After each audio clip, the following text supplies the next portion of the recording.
어제 70세의 김영자 님이 저를 찾아와 눈물을 흘리며 말씀하셨습니다. 스님, 제 마음이 너무 아픕니다.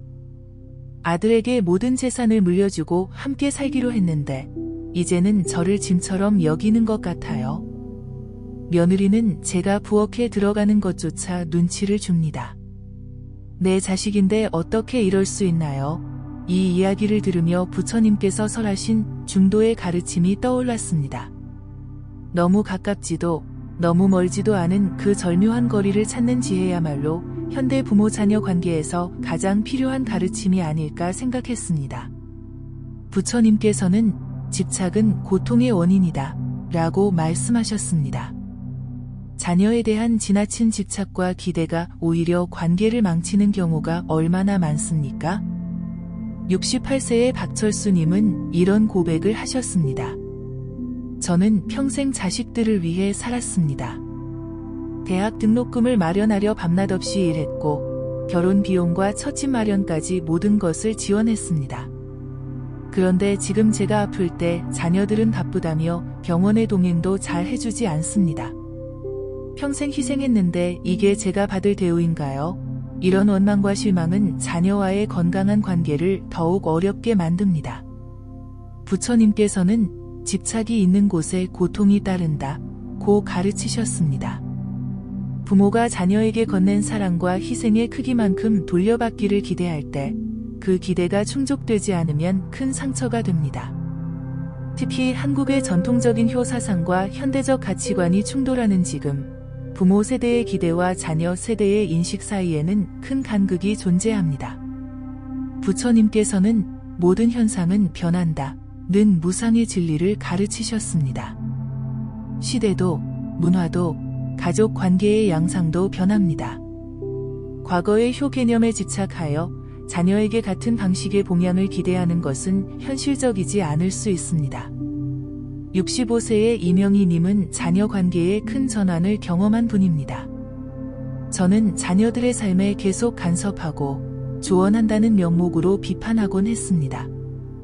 어느 날 딸이 눈물을 흘리며 엄마, 저도 이제 40대 중반입니다. 제 인생의 결정을 존중해주세요라고 말했을 때 큰 충격을 받았습니다. 그 뒤로 자녀의 삶에 대한 간섭을 줄이고 스스로의 삶을 풍요롭게 만드는 데 집중했더니 오히려 자녀들이 더 자주 연락하고 찾아오게 되었습니다. 부처님께서는 지나치게 가까이 하는 것도 지나치게 멀리 하는 것도 모두 고통을 가져온다 는 중도의 원칙을 강조하셨습니다. 자녀와의 이상적인 관계는 마치 연꽃이 물에 뿌리를 두되 물에 젖지 않는 것처럼 적절한 거리를 유지하는 것입니다. 너무 가깝게 붙어 자녀의 삶에 깊이 관여하면 자녀의 성장과 자율성을 방해하고 너무 멀어지면 정서적 유대가 약해지고 소외감을 느끼게 됩니다. 자녀와 가깝지도 멀지도 않은 관계를 위한 첫 번째 지혜는 무소유의 정신을 실천하는 것입니다. 75세의 김철호님은 제게 이런 조언을 해주셨습니다. 저는 일찍이 모든 재산을 자녀들에게 넘기지 않고 제 노후를 위한 부분을 확실히 남겨두었습니다. 경제적으로 독립적이니 자녀들에게 의존하지 않아도 되고 그들 역시 저를 부담으로 느끼지 않습니다.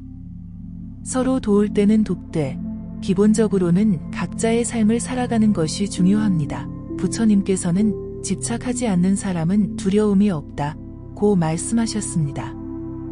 물질적인 것뿐만 아니라 자녀에 대한 심리적 소유 욕구에서도 자유로워질 때 더 건강한 관계가 가능해집니다. 두 번째 지혜는 자비와 연민의 마음입니다. 자녀가 당신의 기대에 미치지 못한다고 느낄 때 먼저 그들의 입장을 이해하려 노력해보세요. 현대 사회는 부모 세대가 살았던 시대와는 매우 다릅니다.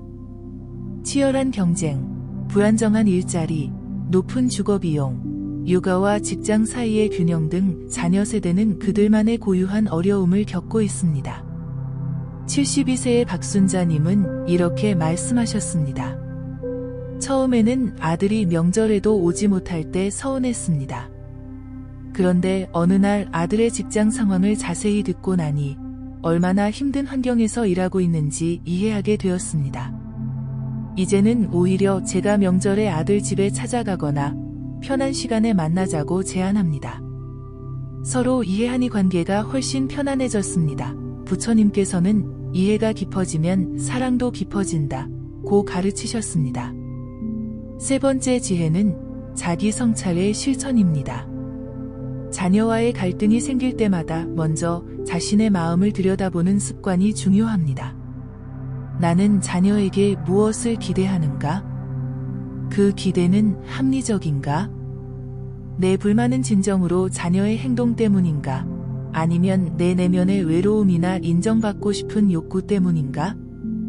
67세의 최영희 님은 불교 명상을 통해 자기 성찰의 시간을 가진 후 큰 변화를 경험했습니다. 명상을 하면서 깨달은 것은 제가 딸에게 화를 낼 때 사실은 제 삶의 허전함과 외로움 때문이었다는 점입니다. 딸이 더 자주 찾아와 주길 바란 것이 아니라 제 삶이 더 충만해지길 바랐던 것이죠. 그 후 저는 봉사활동과 취미생활로 제 삶을 채우기 시작했고 딸과의 관계도 훨씬 편안해졌습니다. 부처님께서는 자신을 정복한 사람이 가장 위대한 승리자라고 말씀하셨습니다. 외부 환경이나 타인을 바꾸려 하기보다 자신의 마음가짐을 변화시키는 것이 더 현명한 접근법입니다. 네 번째 지혜는 독립적인 삶을 살아가는 것입니다. 자녀가 성인이 되면 부모도 자녀로부터 독립하는 법을 배워야 합니다. 자신만의 삶의 목표, 취미, 인간관계를 개발하고 유지하는 것이 중요합니다. 자녀가 당신의 유일한 행복의 원천이 되면 그들에게 너무 큰 부담을 주게 되고 관계가 불균형해집니다. 73세의 이중호님은 퇴직 후 새로운 인생을 시작한 경우입니다. 아내를 일찍 여의고 혼자 살다 보니 자녀들에게 너무 의존하게 되었습니다. 그러다 우연히 시니어 합창단에 가입하게 되었는데 이것이 제 인생을 바꿨습니다. 새로운 친구들을 사귀고 공연을 위해 연습하고 여행도 다니면서 제 삶이 풍요로워졌습니다. 이제는 자녀들이 제 바쁜 일정에 맞춰 약속을 잡을 정도입니다. 부처님께서는 자신의 행복은 자신이 창조하는 것이라고 가르치셨습니다. 다섯 번째 지혜는 기대를 내려놓는 것입니다. 자녀가 특정한 방식으로 행동하거나 반응할 것이라는 기대를 갖지 않을 때 실망과 상처에서 자유로워집니다. 특히 명절이나 특별한 날에 자녀들이 꼭 찾아오거나 특정한 방식으로 공경을 표현해야 한다는 고정관념을 버리면 그들의 작은 관심과 사랑의 표현에도 기쁨을 느낄 수 있습니다. 69세의 강명숙님은 이렇게 말씀하셨습니다. 예전에는 자녀들이 매주 찾아오지 않으면 서운했습니다. 그런데 이제는 그런 기대를 내려놓으니 오히려 마음이 편합니다. 자녀들도 부담 없이 연락하고 진심으로 만나고 싶을 때 찾아옵니다. 기대가 줄어드니 오히려 관계의 질이 높아졌습니다. 부처님께서는 기대가 없는 곳에 실망도 없다고 말씀하셨습니다. 여섯 번째 지혜는 명확한 경계 설정입니다. 건강한 관계는 명확한 경계에서 시작됩니다. 자녀에게 무조건적인 사랑을 주되 자신의 한계와 필요도 분명히 표현하는 것이 중요합니다. 71세의 김영수님은 자녀와 함께 살면서도 건강한 경계를 유지하는 좋은 사례입니다. 저는 아들 가족과 한 지붕 아래 살지만 독립된 공간을 확보했습니다. 식사는 주로 함께 하지만 각자의 시간과 프라이버시를 존중합니다.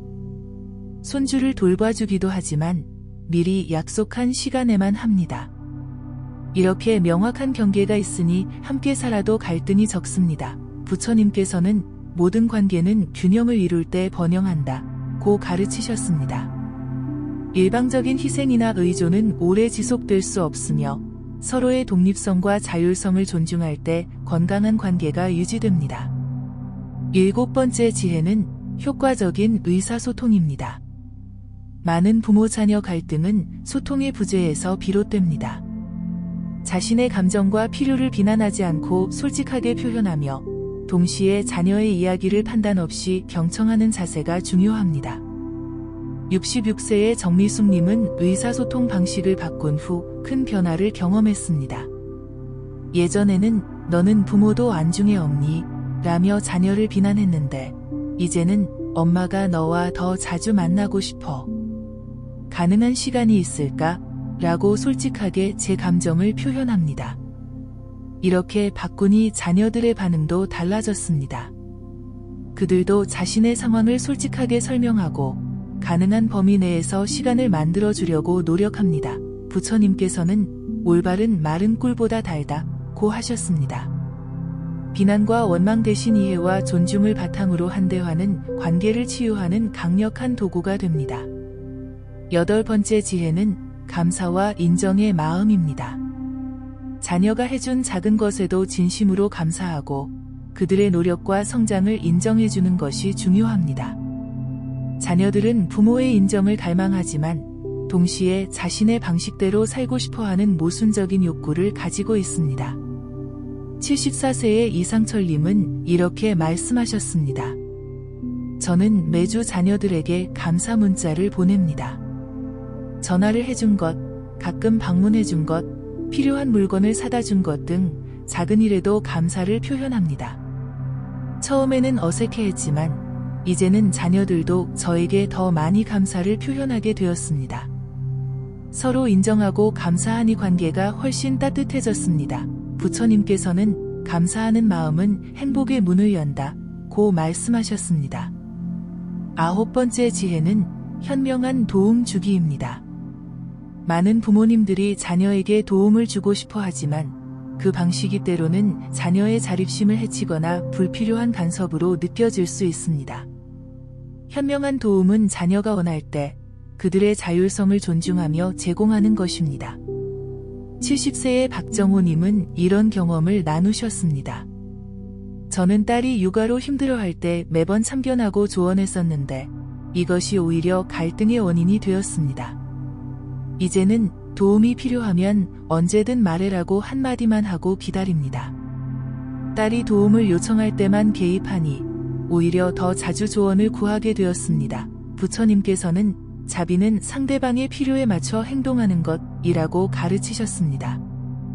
10번째 지혜는 용서와 화해의 실천입니다. 오랜 세월 동안 쌓인 오해와 상처는 부모-자녀 관계를 복잡하게 만듭니다. 과거에 자녀에게 상처를 주었다면 진심으로 사과하고 자녀가 당신에게 준 상처도 용서하는 용기가 필요합니다. 77세의 최병철님은 오랜 갈등 끝에 아들과 화해한 경험을 나누셨습니다. 저는 아들이 제가 원하던 진로를 포기했을 때 심하게 꾸짖고 몇 년간 관계가 멀어졌습니다. 그러다 제가 큰 병에 걸렸을 때 모든 것을 내려놓고 아들에게 사과했습니다. 내가 선택한 길을 존중하지 못해 미안하다고 말했더니 아들도 눈물을 흘리며 저를 껴안았습니다. 그 이후로 우리 관계는 완전히 달라졌습니다. 부처님께서는 증오는 증오로 끝나지 않고 오직 사랑으로만 끝난다고 말씀하셨습니다. 하지만 이런 모든 지혜를 실천하더라도 자녀와의 관계가 항상 이상적일 수는 없습니다. 현실적으로 가족 관계에는 복잡한 감정과 오랜 패턴이 얽혀 있기 때문입니다. 그러나 부처님께서는 모든 변화는 자신의 마음에서 시작된다고 가르치셨습니다. 당신이 먼저 변화하면 그것이 자녀와의 관계에도 긍정적인 영향을 미칠 것입니다. 여기서 중요한 것은 기대치를 현실적으로 조정하는 것입니다. 완벽한 부모-자녀 관계를 기대하기보다는 서로의 다름을 인정하고 존중하는 관계를 목표로 삼는 것이 더 건강합니다. 65세의 이명자님은 이렇게 조언하셨습니다. 저는 자녀들이 제가 바라는 대로 행동해주길 바라는 기대를 내려놓았습니다. 대신 그들을 독립된 인격체로 존중하고 저 역시 제 삶을 풍요롭게 사는 데 집중했습니다. 그랬더니 오히려 자녀들이 더 가까이 다가왔고 지금은 서로 존중하는 친구 같은 관계를 즐기고 있습니다. 부처님께서는 집착을 버리면 평화가 찾아온다고 말씀하셨습니다. 부모로서의 역할에 지나치게 집착하지 말고 한 인간으로서 자녀와 새로운 관계를 발전시켜 나가는 것이 중요합니다. 특히 한국 사회에서는 부모가 자녀를 위해 모든 것을 희생하는 것이 미덕으로 여겨져 왔습니다. 하지만 부처님께서는 극단은 고통을 가져온다 고 가르치셨습니다. 자녀에게 모든 것을 주려는 극단적인 희생도, 자녀에게 전혀 관심을 갖지 않는 극단적인 무관심도 건강한 관계를 만들지 못합니다. 중요한 것은 균형입니다. 자녀의 삶도, 부모 자신의 삶도 소중하게 여기는 균형 잡힌 관점이 필요합니다. 자녀와의 관계에서 가장 어려운 부분은 아마도 내려놓음을 배우는 것일 겁니다. 자녀가 어릴 때는 부모가 모든 것을 결정하고 책임졌지만 이제 그들은 자신의 삶에 대한 결정권을 가진 성인입니다. 이 전환을 받아들이는 것은 쉽지 않지만 필수적입니다. 72세의 김영순님은 깊은 통찰을 나누셨습니다. 자녀는 우리의 소유물이 아니라 잠시 맡겨진 소중한 인연입니다. 그들이 자신의 길을 갈 수 있도록 내려놓는 것도 부모의 중요한 역할입니다. 이것이 가장 어렵지만 가장 중요한 부모의 사랑이라고 생각합니다. 부처님께서는 집착은 모든 고통의 원인이라고 말씀하셨습니다. 자녀에 대한 집착을 내려놓을 때 진정으로 자유로운 사랑이 가능해집니다. 또한 자녀와의 관계에서 발생하는 갈등이나 어려움은 종종 우리 내면의 미해결된 과제와 연결되어 있습니다. 부모님과의 관계에서 경험한 상처나 패턴이 자신도 모르게 자녀와의 관계에 영향을 미치는 경우가 많습니다. 68세의 박명자님은 이런 깨달음을 얻었습니다. 저는 늘 딸이 저에게 더 많은 관심을 기울이지 않는다고 서운해했습니다. 그런데 명상 중에 깨달은 것은 제가 어머니에게서 충분한 관심을 받지 못했다는 어린 시절의 상처가 딸에 대한 과도한 기대로 표출되고 있다는 사실이었습니다. 이 패턴을 인식하고 나니 딸에 대한 불합리한 기대를 줄일 수 있었습니다. 부처님께서는 자기 자신을 이해하는 것이 세상을 이해하는 첫걸음이라고 가르치셨습니다. 자녀와의 관계를 개선하기 위해서는 먼저 자신의 내면을 성찰하는 용기가 필요합니다. 자녀와 가깝지도 멀지도 않은 관계를 유지하기 위한 실천적인 방법들을 몇 가지 나누고 싶습니다. 첫째, 정기적인 연락과 만남의 패턴을 만들되 강요하지 않는 것입니다. 예를 들어, 한 달에 한 번 함께 식사하는 시간을 정하되 자녀가 특별한 이유로 참석하지 못할 때는 이해해주는 유연함이 필요합니다. 둘째, 자녀의 성인으로서의 독립성을 인정하고 그들의 결정을 존중하는 것입니다. 조언이 필요해 보여도 먼저 내 생각을 들어볼래? 라고 물어보는 습관을 들이세요. 셋째, 자신만의 풍요로운 삶을 만들어가는 것입니다. 취미활동, 봉사활동, 친구관계 등 자녀 외에도 자신에게 기쁨과 만족을 주는 활동을 발전시키세요. 넷째, 명상과 자기 성찰의 시간을 갖는 것입니다. 자녀와의 갈등이 있을 때 즉각 반응하기보다 잠시 마음을 가라앉히고 자신의 감정을 살펴보는 습관이 도움이 됩니다.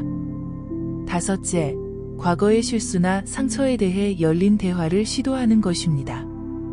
내가 너를 키우면서 실수한 부분이 있다면 말해주겠니? 라고 물어보는 용기가 필요할 때도 있습니다. 여섯째, 경제적인 독립성을 유지하는 것입니다. 가능한 한 자신의 노후를 스스로 준비하고 자녀에게 경제적으로 의존하는 상황을 최소화하는 것이 서로를 위한 길입니다. 일곱째, 자녀의 배우자와 좋은 관계를 맺기 위해 노력하는 것입니다. 며느리나 사위를 내 자녀의 배우자가 아닌 독립된 한 인격체로 존중하는 태도가 중요합니다. 여덟째, 조급함을 버리고 관계의 변화와 성장에 시간을 주는 것입니다.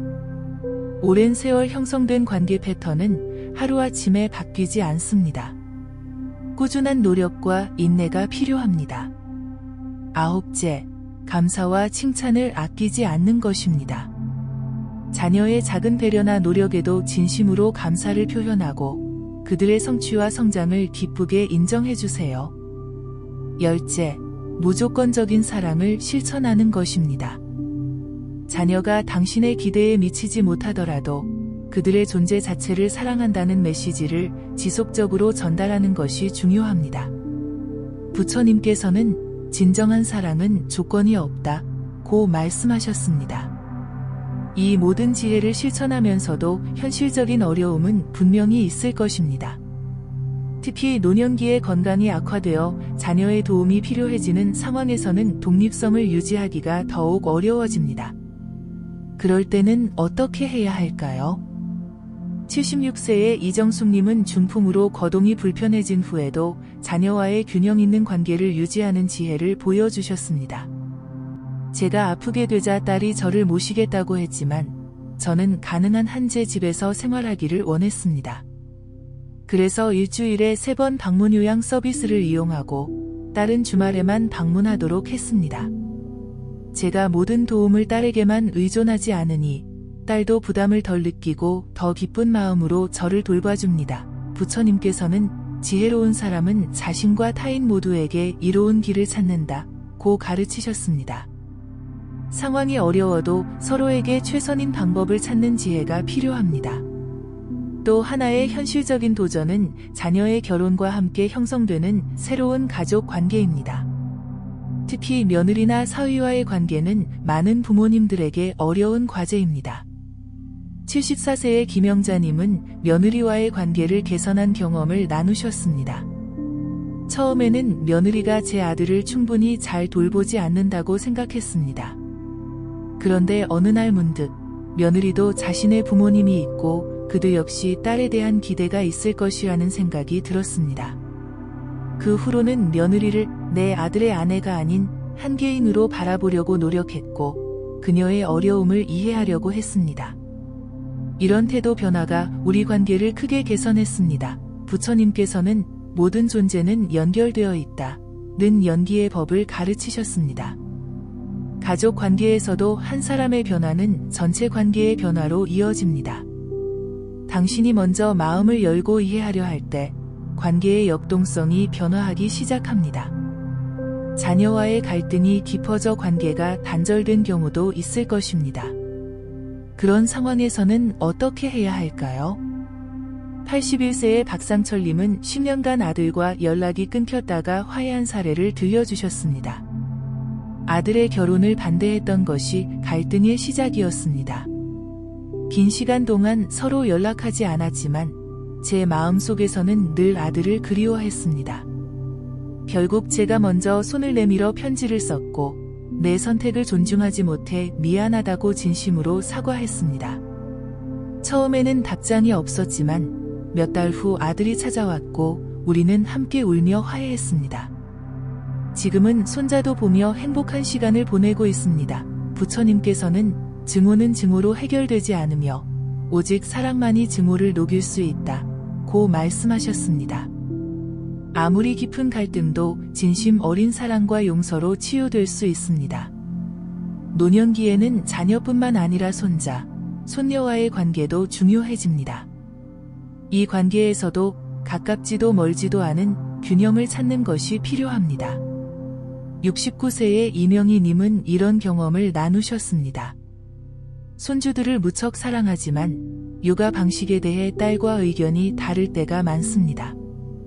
처음에는 제 방식을 고집했지만 이제는 딸의 육아 원칙을 존중하려고 노력합니다. 딸도 제가 손주와 특별한 관계를 맺도록 배려해줍니다. 서로의 영역을 존중하니 3대가 함께하는 시간이 더욱 즐거워졌습니다. 부처님께서는 서로 다름을 인정할 때 진정한 조화가 이루어진다 고 가르치셨습니다. 세대 간의 차이를 인정하고 존중할 때 더 풍요로운 가족 관계가 가능해집니다. 자녀와의 관계에서 균형을 찾는 것은 평생의 과제입니다. 인생의 각 단계마다 관계의 역동성은 변화하며 그에 따라 새로운 균형점을 찾아가야 합니다. 부처님께서는 변화는 삶의 유일한 상수라고 말씀하셨습니다. 이 변화를 받아들이고 적응해 나가는 유연함이 필요합니다. 이 모든 지혜를 실천함에 있어 가장 중요한 것은 꾸준함입니다. 하루아침에 관계가 개선되기를 기대하지 말고 작은 변화부터 시작하세요. 한 번의 대화, 한 번의 만남, 한 번의 이해와 양보가 쌓여 점차 건강한 관계를 형성해 갑니다. 부처님께서는 큰 바다도 물방울이 모여 이루어진다 고 가르치셨습니다. 자녀와의 관계 개선도 작은 노력이 모여 이루어집니다. 마지막으로 자녀와의 관계에서 완벽을 추구하지 마세요. 어떤 부모-자녀 관계도 완벽할 수 없으며 때로는 갈등과 어려움이 있는 것이 자연스럽습니다. 중요한 것은 그 갈등을 통해 서로 더 깊이 이해하고 성장하는 것입니다. 부처님께서는 고통도 우리의 스승이 될 수 있다 고 말씀하셨습니다. 관계의 어려움도 더 깊은 지혜와 사랑을 발견하는 기회가 될 수 있습니다. 자녀와 가깝지도 멀지도 않은 거리를 유지하는 것은 삶의 다른 영역에서도 적용되는 중요한 지혜입니다. 우리는 모든 관계, 모든 상황에서 균형을 찾아가는 법을 배워야 합니다. 너무 집착하지도 너무 무관심하지도 않은 중도의 길이야말로 부처님께서 가르치신 행복의 비결입니다. 여러분의 자녀와의 관계가 부처님의 지혜를 통해 더욱 건강하고 아름답게 피어나기를 진심으로 기원합니다. 함께 나눈 지혜가 여러분의 가족 관계에 작은 도움이 되길 바랍니다. 부처님께서는 한 명의 사람이 변화하면 그 주변의 모든 것이 변화한다 고 말씀하셨습니다. 여러분의 작은 변화가 가족 전체에 긍정적인 영향을 미칠 것입니다. 자녀와의 관계에서 가깝지도 멀지도 않은 이상적인 거리는 정해진 것이 아니라 각 가족의 상황과 구성원들의 성격에 따라 다를 수 있습니다. 중요한 것은 서로를 존중하는 가운데 모두가 편안하게 느끼는 균형점을 함께 찾아가는 과정입니다. 부처님께서는 모든 존재는 자신만의 길을 가지고 있다 고 가르치셨습니다. 여러분의 가족만의 고유한 균형점을 찾아가는 여정에 부처님의 지혜가 등불이 되어주기를 바랍니다. 오늘도 함께 해주셔서 감사합니다. 여러분의 하루가 평온하고 행복하기를 바라며 이 영상이 마음에 드셨다면 구독과 좋아요로 부처님께 공양하시고 소망하시는 일을 댓글로 남겨주세요. 이런 좋은 글은 주변 사람들과도 함께 나누어 주세요. 다음 영상에서 더 많은 부처님의 지혜를 나누겠습니다. 감사합니다.